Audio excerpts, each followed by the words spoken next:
Que el Santo de Israel derrame sobre tu vida su copa rebosante de fe, que por esa fe o con esa fe puedas alcanzar lo impensado, puedas abrir puertas que se habían cerrado, enderezar caminos torcidos, ver resplandecer la gloria de Dios sobre tu vida y promover los milagros del Todopoderoso a través de ti en beneficio de otros. Dios te bendiga grandemente en esta maravillosa y preciosa mañana. Estamos en la carta del apóstol Pablo a los Colosenses, en el capítulo 3. Vamos a leer a partir del versículo 22. La palabra de Dios dice así: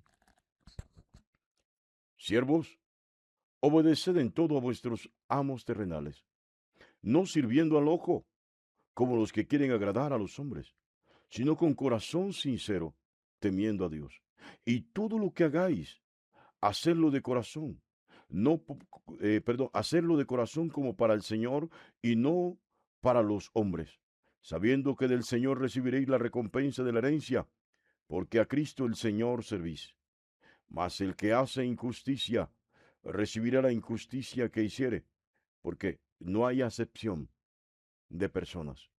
Que Dios bendiga su santa y preciosa palabra en esta maravillosa y preciosa mañana. Bueno, mis amados,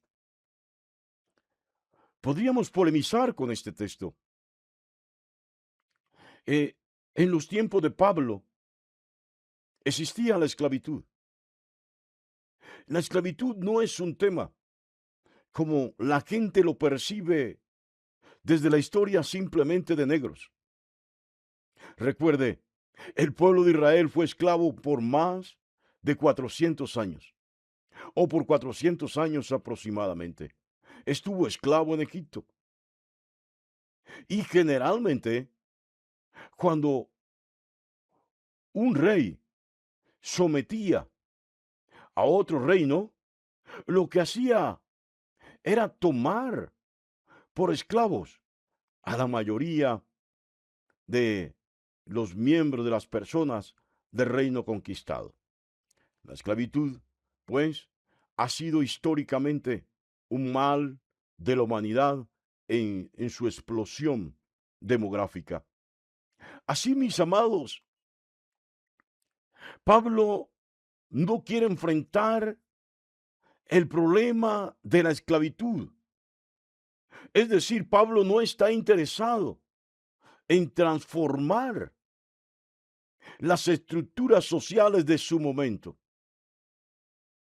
No hay nada malo en que un líder llamado por el Señor y guiado por Dios transforme, impacte con el mensaje de Cristo la sociedad y la sociedad sea realmente transformada. Pero en esencia no es la labor propia ni de la iglesia ni de ningún cristiano levantarse como un revolucionario violento, porque la revolución no siempre alude a la violencia. Por eso hago la particular mención. No es correcto, no es propio de un cristiano que ejerza o promueva una revolución violenta para transformar la estructura social de un pueblo, de un estado. Hay muchas formas de lucha. Óigalo bien. De hecho, Pablo está tan poco interesado en esto que le escribe a la iglesia, a la pequeña y humilde iglesia de Roma, que deben someterse a las leyes establecidas por su gobierno. Óigalo bien. Las que no se ponen o no se colocan por encima de Dios. Y en esta porción vemos cómo Pablo le habla a los siervos. Ya se lo he dicho, siervo es servidor, pero esa misma palabra siervo es esclavo. Y la palabra esclavo quiere decir que está encadenado, que ni siquiera es un ciudadano digno ante los ojos de sus amos y ante la misma sociedad. Pero cuando Pablo escribe estas líneas, les está dando la dignidad, los está reconociendo como persona. Por eso le insisto, Pablo no está interesado en cambiar la estructura social de los pueblos en ese momento, pero sí está reconociendo lo que otros no reconocen, lo que otras religiones no reconocían, la dignidad de la persona humana que está en condición de servidumbre, que está en condición de esclavitud. No estoy avalando la esclavitud, estoy mirando la virtud de Dios. En el mensaje de Pablo a la iglesia de Colosas, el don de Dios a la iglesia de Colosas, otros podrán verte por debajo de los hombros. Otros podrán mirarte como una cucaracha, como alguien inservible, como alguien indigno. Pero Dios te mira como alguien valioso. Sí, el siervo no es dueño de sí. Ante la sociedad del esclavo no valía nada. Pero a través de estas líneas que Pablo escribe, envía un mensaje claro. Puede que para tu jefe no tengas importancia. Puede que para el mundo no valgas nada. Pero para Dios vales mucho. De tal manera te amó Dios que envió a su Hijo unigénito para que, si en Él crees, no te pierdas, mas tengas vida eterna. Así que si el Hijo libertare, si el Hijo corta tus cadenas, eres realmente libre. Esta gente era esclava, la iglesia de Colosas, la iglesia de Éfeso, la iglesia de Corinto, las diferentes iglesias que vemos reflejadas en las escrituras y posteriores. Muchas de ellas tenían esclavos creyentes. Muchos de sus miembros eran esclavos que creyeron en Jesús. Y soltaron las cadenas cuando creyeron en Jesús, seguían siendo esclavos. Pero se puede aprisionar, se le puede colocar grillos y cadenas a las manos y a los pies.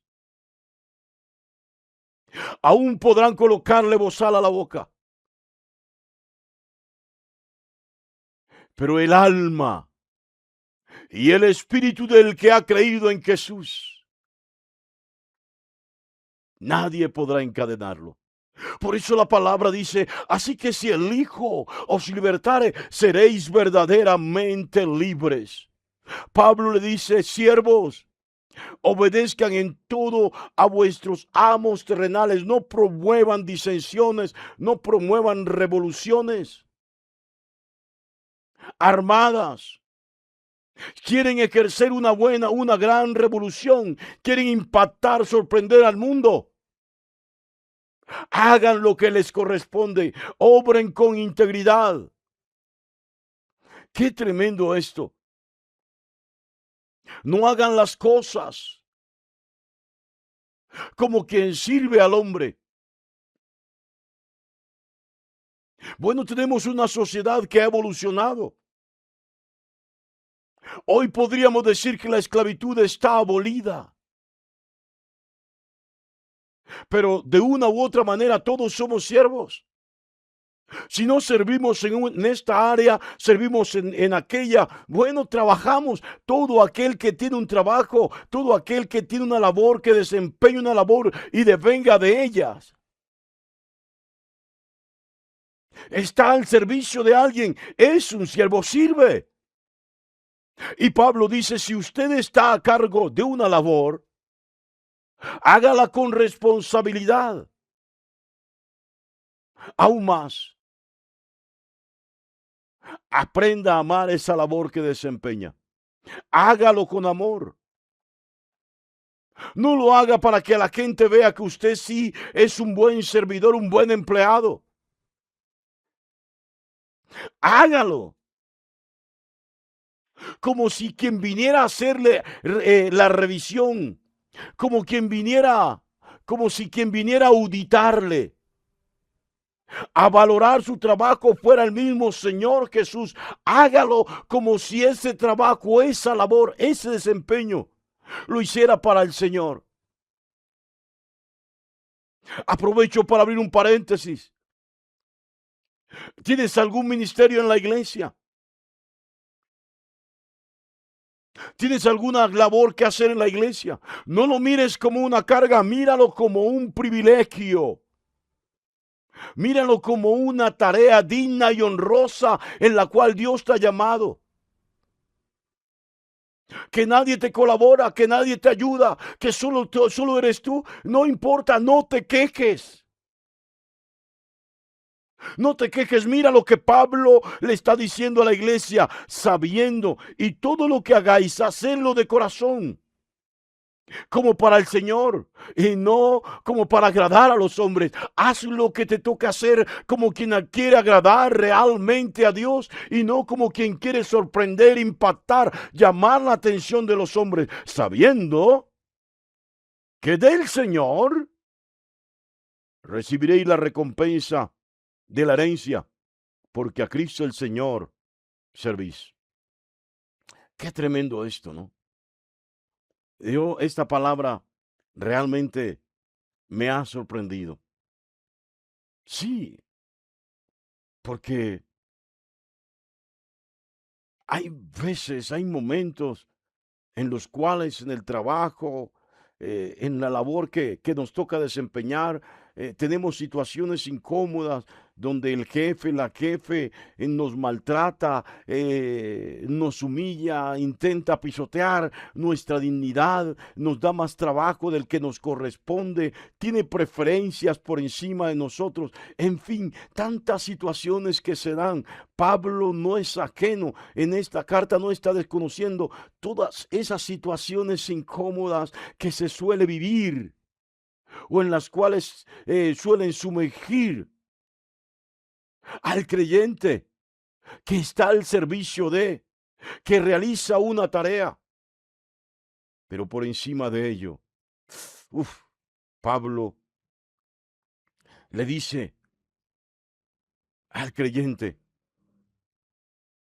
que el mejor testimonio que puede dar de Cristo en medio de su trabajo, en la empresa, doquiera que esté sirviendo, es prestar un buen servicio, hacer todas las cosas como si fuera, como si estuviera sirviendo al mismo Dios, como si lo hiciera para el Señor.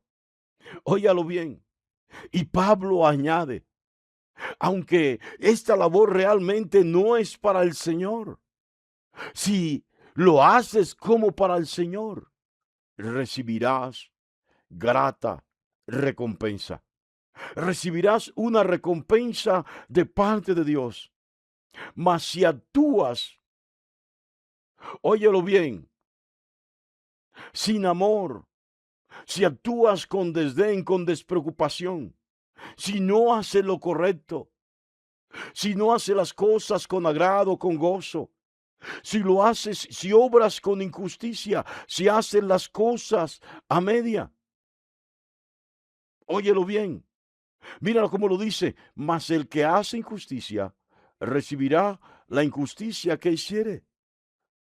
Óyelo bien, no sé si acabas de comprender. Pablo le dice también a la iglesia de Gálatas, todo lo que sembrare, Dios no puede ser burlado, todo lo que el hombre sembrare, eso mismo va a cosechar. Pero si obras injustamente, si no haces lo que te corresponde, si no haces lo correcto, entonces vas a recibir la recompensa del mal obrar, de tu mal carácter, de tu mala acción. Y dice, abiertamente Pablo, porque no hay acepción de personas. No tienen excusas. Tu lugar de trabajo, tu espacio laboral, la tarea que realizas, es tu oportunidad. Es el lugar donde Dios, es el territorio que Dios te dio para conquistar. ¿Recuerdas aquella palabra que Dios le dio a Josué cuando iban a conquistar la tierra prometida? Todo lugar que pisare la planta de tus pies te será concedido. Toma esa palabra para ti desde la perspectiva de lo que Pablo le escribe a los siervos, a los hermanos que están en servidumbre, a los hermanos que están en esclavitud, que son miembros de la iglesia de Colosas. Ese lugar donde Dios te ha puesto en tu condición de siervo, en tu condición de obrero, en tu condición de trabajador. Ese lugar es el territorio que vas a conquistar. ¿Y cómo lo vas a conquistar? Sirviendo, trabajando, haciéndolo como si lo hicieras para el mismo Dios. Como si estuvieras trabajando, como si estuvieras sirviendo al Señor, como si hicieras parte de la gran empresa del reino. Y entonces Pablo añade que recibirás recompensa, y la recompensa será de manera coherente con la justicia con que has obrado. Pero si has obrado injustamente, la recompensa será contraria. Y abiertamente dice, no tienes excusa. No, no tienes excusa. Dios te bendiga grandemente y haz todo, donde quiera que estés, como si estuvieras sirviendo al mismo Dios. Aunque parezca, aunque haya injusticia en derredor tuyo, un día Dios también te hará justicia. Dios te bendiga grandemente.